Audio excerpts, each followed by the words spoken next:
battle footage with an Army investigation and a personal crisis. As the movie opens, Washington plays an Army colonel. We now join the tank following force in the program, Gulf already War. in progress. In the confusion of battle, his group mistakenly fires on an American tank. Over. We just lost Cougar 6. Repeat. Roger that. We got him. Say again, you just lit up a friendly. I heard you. What? You just lit up one, damn it. Saber 6, Dad, what's happening out there? After the war, Washington blames himself for the error, but his commanding officer, played by Michael Moriarty, has shelved the case. Now, Lieutenant Boileau's tank was hit by uranium-depleted shells. We are the only country in the world that uses them. We got these reporters from the Washington Post sniffing around his parents looking for the truth, and the only person that knows the truth is not allowed to say it because these investigators are dragging their backsides. Someone has got to be accountable for this. The Army wants Washington to investigate an act of battlefield heroism that might lead to the first Medal of Honor ever given to a woman for conduct during combat. The woman, played by Meg Ryan, commanded a helicopter in the war. Unhook the ox, feel better, port side. Get ready to push it overboard. Push it overboard, ma'am? Hilario, unhook the flare gun. What the? It's a bomb! Then the Huey circles back over the tank. That's when they threw something overboard. Take your moment! No!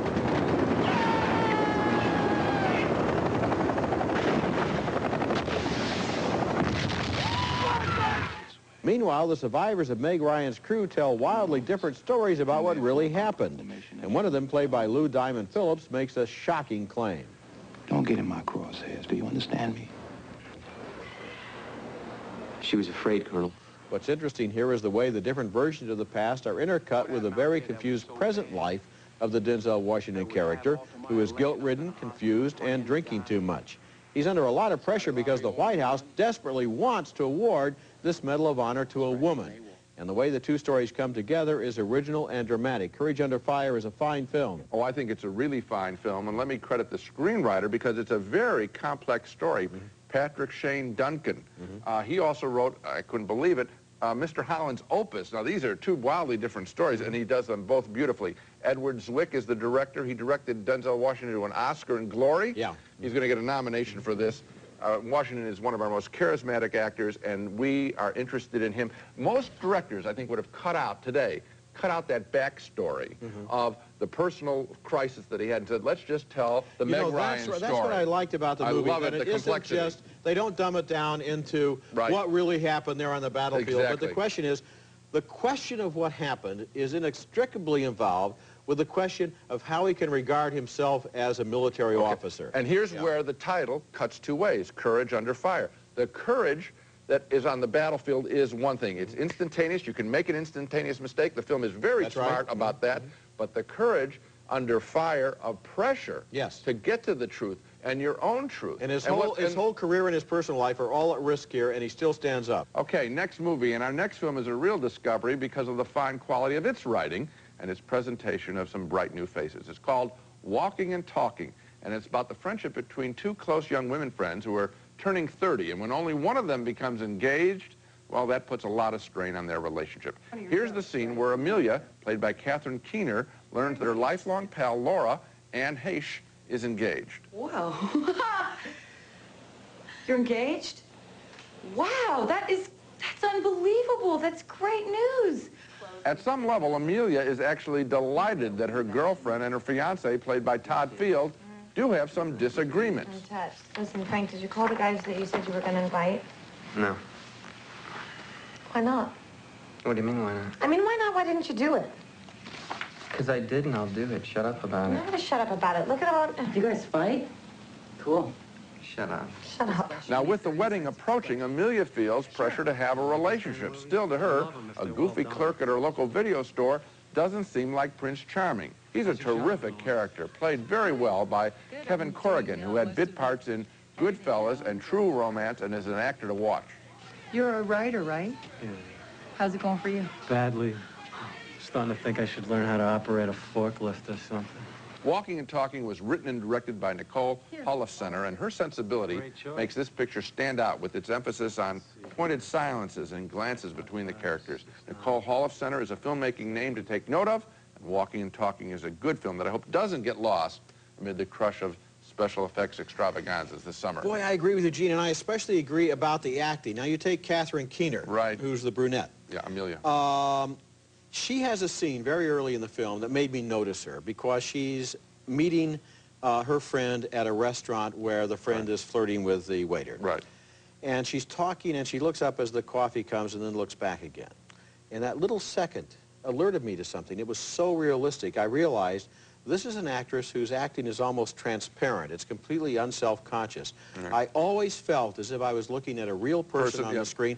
I never, and then I began to notice that in the other performances too. For example, the video store clerk. Right. That guy could have easily been a caricature, and he is absolutely convincing. And when he takes her along on that date to the famous Monsters of Filming convention, you realize how much women have to put up with guys who want to inflict their hobbies on them. I mean, all of that. You're crediting the actors, and I already did that. Credit the director for lingering, to have the courage to linger, to leave the camera on the actor to display that. We're talking about precious seconds in editing that American movies too often rob us of. Well, I think that actually if it isn't there in the actor, you can't do it with editing one way or the other. You have to credit these people for really being unaffected and convincingly natural actors. But just let them show what they have, their talent. Oh, I will do that. When we come back, Trainspotting, the rough and wild movie about violent young rebels in Scotland. Choose your future.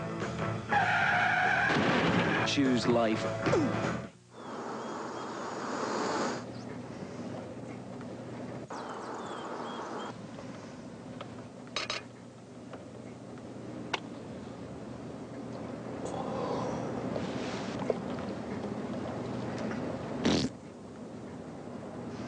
Pardon me.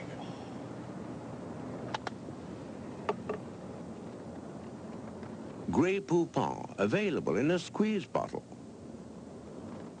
Well, we're here with Wanda and Babs, who feel that their zipper bag is fine and will not switch to Gladlock zipper bags. That's right. Ditto. Now, Babbo, let's say you hold some of your famous chicken gravy upside down over Wanda's head, sealed in either your bag or the Gladlock bag with the yellow and blue make green seal, so you know the bag is closed. Your bag doesn't have a green seal. Well, I say let's go for it with our bag. Why switch? 'Cause it's my head. We'll switch to Gladlock. Good call, Wanda. When it really counts, get Gladlock.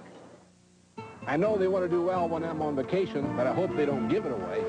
We're giving away sofas, desks, work centers, mattresses, a massage recliner, entertainment centers, a complete cherry dining room, and more. Register to win free furniture at any showroom.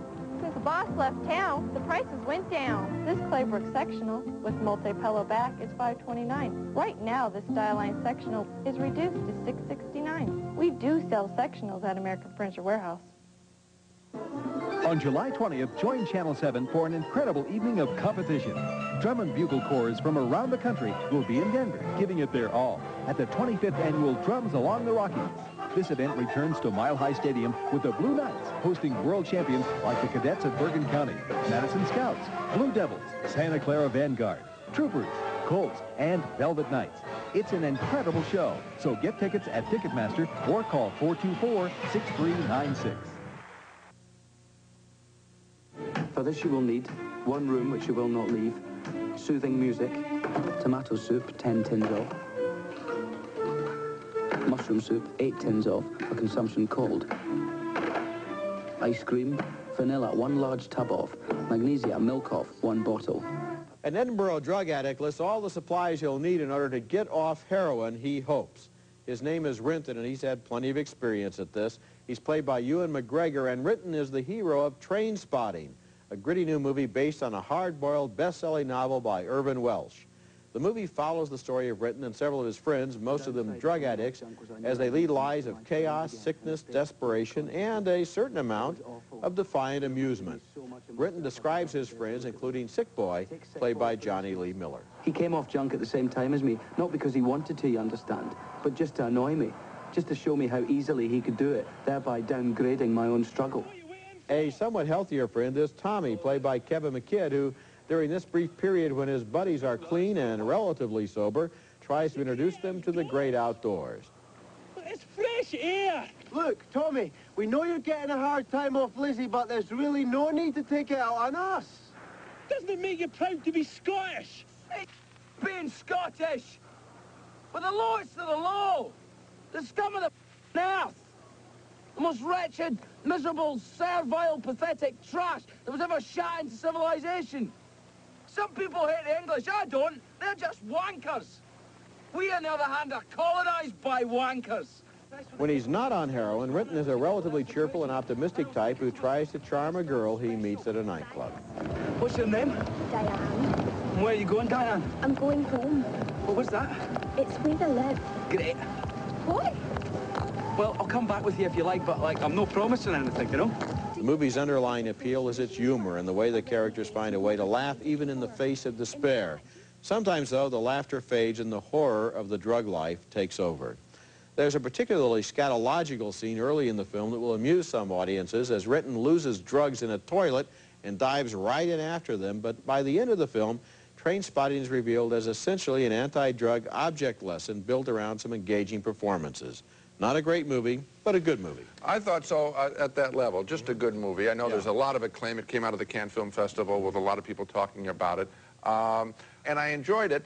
At the same time, I think the film flips around a little bit between how much it is showing the joy of the lifestyle as opposed to the downside of the lifestyle. It doesn't have a clear point of view, and it doesn't have a clear director's hand to really make these people come alive in 3 dimensions. It seems like it's little bits and pieces, little anecdotes and glimpses of a life, and at the end we want to know, we feel like somehow there's just not quite enough there. Right. Still, I guess, thumbs up from both of us. Coming up next, the best-selling children's novel, Harriet the Spy, is now a movie.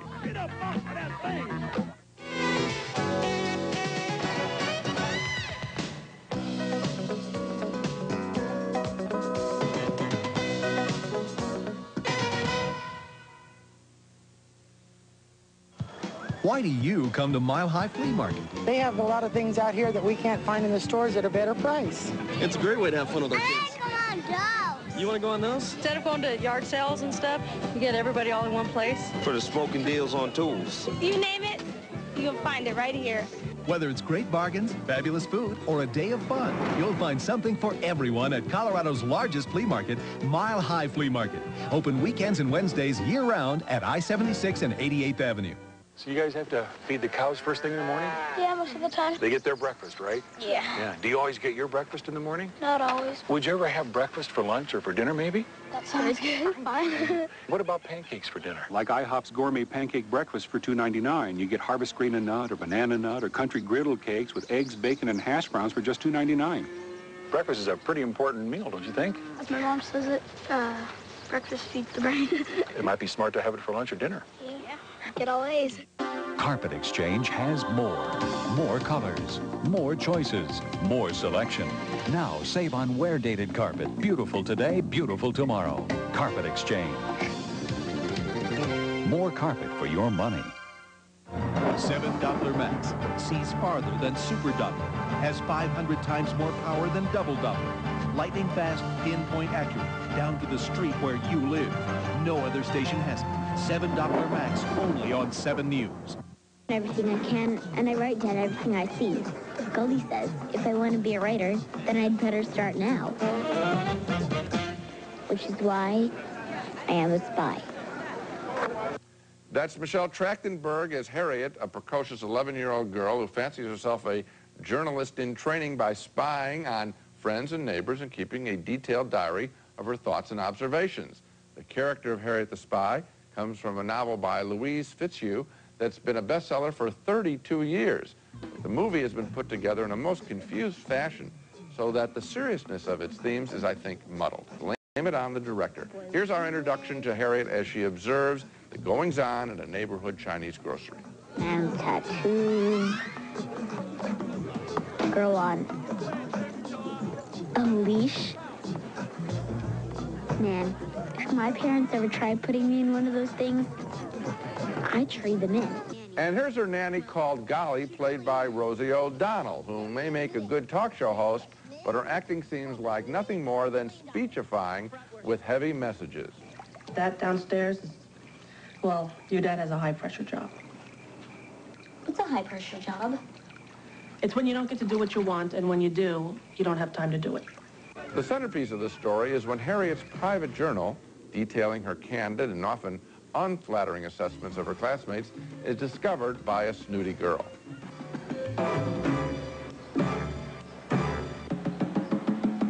Harriet becomes an outcast at school, it's up to her nanny, not her parents, to provide some help.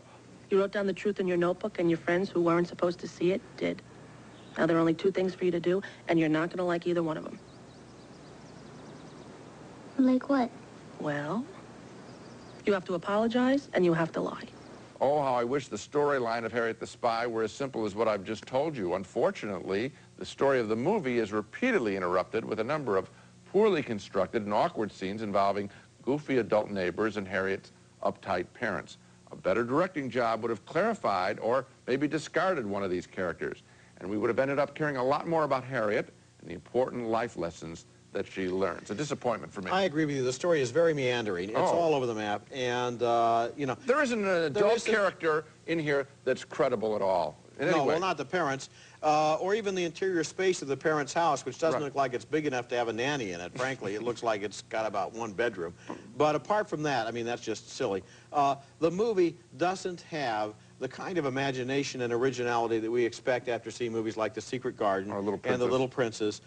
It's just kind of disorganized. It's kind of blah. There's just not much there. And again, we don't get close enough to this character because we're always being taken away from her with silly stuff. Independence Day is setting all kinds of records at the box office, but Gene and I both gave it thumbs down. When we come back, we'll take another look at the summer's biggest hit.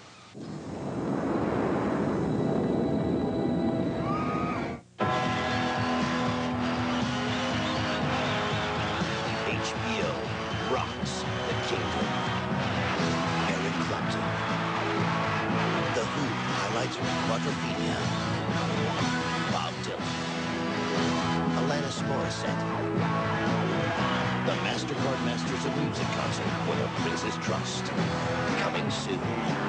HBO, smashing. MBA from Harvard, very impressive. Thank you. And your qualifications, Mr. Plotz? Here you go.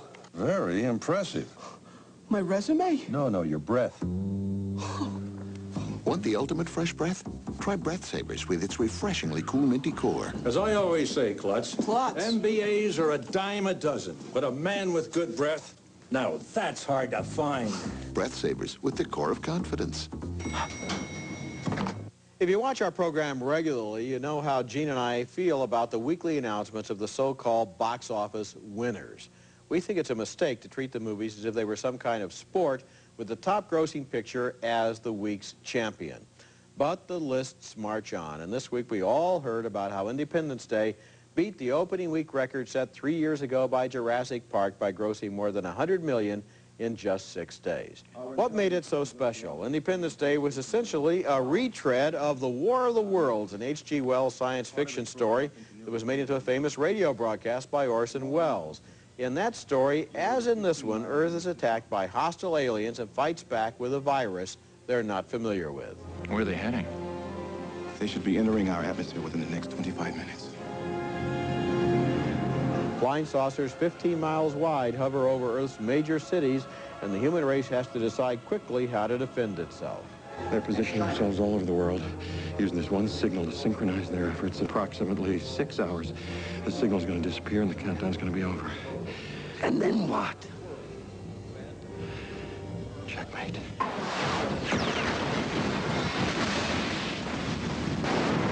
The humans in the movie are assembled like one of those platoons in a World War II picture where you had a nice ethnic balance.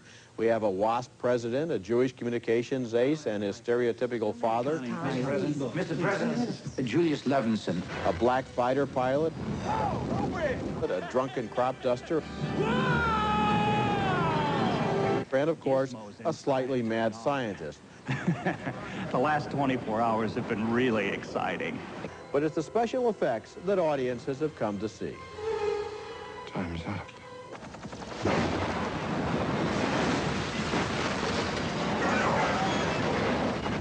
Gene and I both voted thumbs down for Independence Day, but we didn't hate it. We just didn't think it was very good. It was kind of a goofy, silly, clunky 1950s flying saucer movie attached to a high-tech and truly brilliant advertising and promotional campaign. TV stations actually sent news crews to interview the people standing in line, talk about a non-event, and so even more people turned up, and it did become an event. Now, Gene, I was reminded of the opening day of Star Wars in 1977 when people stood in line, and that surprised the theaters. They weren't expecting them to stand in line. So then it was a news event. Yes, and after the movie was over, people came out and liked it so much, they got back at the end of the line. The difference is, I don't think after seeing Independence Day once, very many people are going back to stand in the line Yes, again. although we are saying this is a second look at Independence Day, neither of us went back to see it a second time, did you? Oh, I would rather not see it a second time. I think one time was enough for both Here's of them. Here's the problem, because I felt that there wasn't enough payoff. Of course I like seeing the big ship come across the planet. But I like there are some good shots in the movie. Shots. Not a single character they're all laughable, and and not laughable, I wasn't getting the joke many of the times. And then the payoff with the aliens, here's where I felt disappointed. I invest it's a 2-hour and 22-minute movie. I invest a couple of hours. I want to get to know the aliens. I want to see what they can do. Those aliens were right off the shelf. Those aliens were recycled out of other movies. The Octopus Men. How about some imagination? That's what got me angry. That's when I said, no, you haven't. I've given you 2 hours of my life. Give me some time in a screenplay and some imagination in the characters that make it all worthwhile. Coming up next, our video pick of the week. You want action this summer? This pick has action to spare. Got any Tylenol, Jill? Oh, when did you switch to Tylenol? When my doctor told me some pain relievers could irritate my stomach.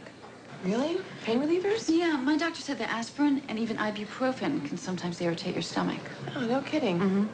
But Tylenol doesn't, and it works great. To avoid the chance of stomach irritation, Tylenol is the pain reliever recommended most by doctors. How's your stomach? Stuffed. Oh. Tylenol, the pain reliever hospitals use most. MBA from Harvard. Very impressive. Thank you. And your qualifications, Mr. Plotz? Here you go. Very impressive. My resume? No, your breath. Want the ultimate fresh breath? Try Breath Savers with its refreshingly cool minty core. As I always say, Klutz, MBAs are a dime a dozen, but a man with good breath, now that's hard to find. Breath Savers with the core of confidence. Your car's finish has lots of enemies. Pretty soon, you need the better get Mako guys. Get our great-looking Mako Ambassador finish for one low price, only $189. Call Mako today. Mako, America's smart choice. So you guys have to feed the cows first thing in the morning? Yeah, most of the time. They get their breakfast, right? Yeah. Yeah. Do you always get your breakfast in the morning? Not always. Would you ever have breakfast for lunch or for dinner, maybe? That sounds good. Fine. What about pancakes for dinner? Like IHOP's gourmet pancake breakfast for $2.99. You get harvest green and nut or banana nut or country griddle cakes with eggs, bacon, and hash browns for just $2.99. Breakfast is a pretty important meal, don't you think? As my mom says it, breakfast feeds the brain. It might be smart to have it for lunch or dinner. Yeah. Get all A's. Today, 7 News gives you more at midday. More news with Lynn and Wade. More weather with Brian. Your only 7-day forecast from the 7 Doppler Max weather station. Watch 7 News take the lead at midday with a full hour at 11 today. The Century Plaza, offering the finest in luxury service in Southern California style, adjacent to Beverly Hills on LA's fashionable West Side. The Century Plaza Hotel and Tower, a Westin hotel. Summertime movies traditionally are action-filled, and if you're looking for some entertaining no-brainer action to stare at home, check out Jackie Chan's Rumble in the Bronx, just released on home video. Chan, the Hong Kong action star who does his own stunts, plays a freelance good guy who comes to the rescue of a pretty young grocery store owner who finds herself under attack from neighborhood thugs.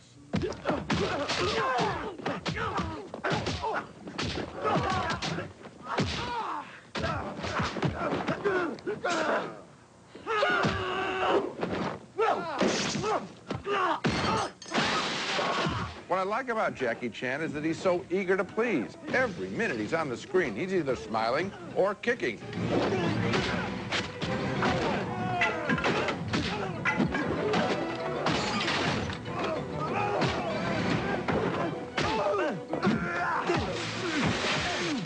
Rumble in the Bronx has no aliens, no impossible missions, but it does have a human tornado, and that's Jackie Chan. And Rumble in the Bronx is a goofy, cheerful introduction to his talent. It's my video pick of the week. Now let's recap the movies we reviewed on this show. 2 thumbs up for Courage Under Fire, with Denzel Washington on the Medal of Honor case of Meg Ryan. 2 more thumbs up for Walking and Talking, a fine first feature about friendship and jealousy, and Growing Pains by Nicole Holofcener. 2 thumbs up and a mixed review for Danny Boyle's Trainspotting, the bold and groundbreaking film about today's youth in Scotland. It's a raw look at rebellion and addiction. And finally, 2 thumbs down for Harriet the Spy, a badly directed adaptation of a best-selling children's novel. So the pictures we really like are Courage Under Fire and Walking and Talking. Very Yes, good. 2 good movies. That's it for this week. Next week, we'll be back with reviews of more new films, including the comedy Multiplicity, starring Michael Keaton as a workaholic who clones himself so he can have some quality time with wife Andie MacDowell, and also Kazam, starring basketball superstar Shaquille O'Neal as a 3,000-year-old genie, a very tall one. That's next week, and until then, the balcony is closed. Starkist tuna in pitas, salads, and subs. It's a taste for the times. Charlie not included. Sorry, Charlie. The Iced Teapot by Mr. Coffee. The easy way to enjoy fresh brewed iced tea, made just the way you want it. The Iced Teapot. Your arthritis pain can't wait. Call now and break through to fast-acting, long-lasting relief with Menthicin. If you're 50 or older, AARP has benefits created just for you. Join now for just $8. Call 1-800-293-3900.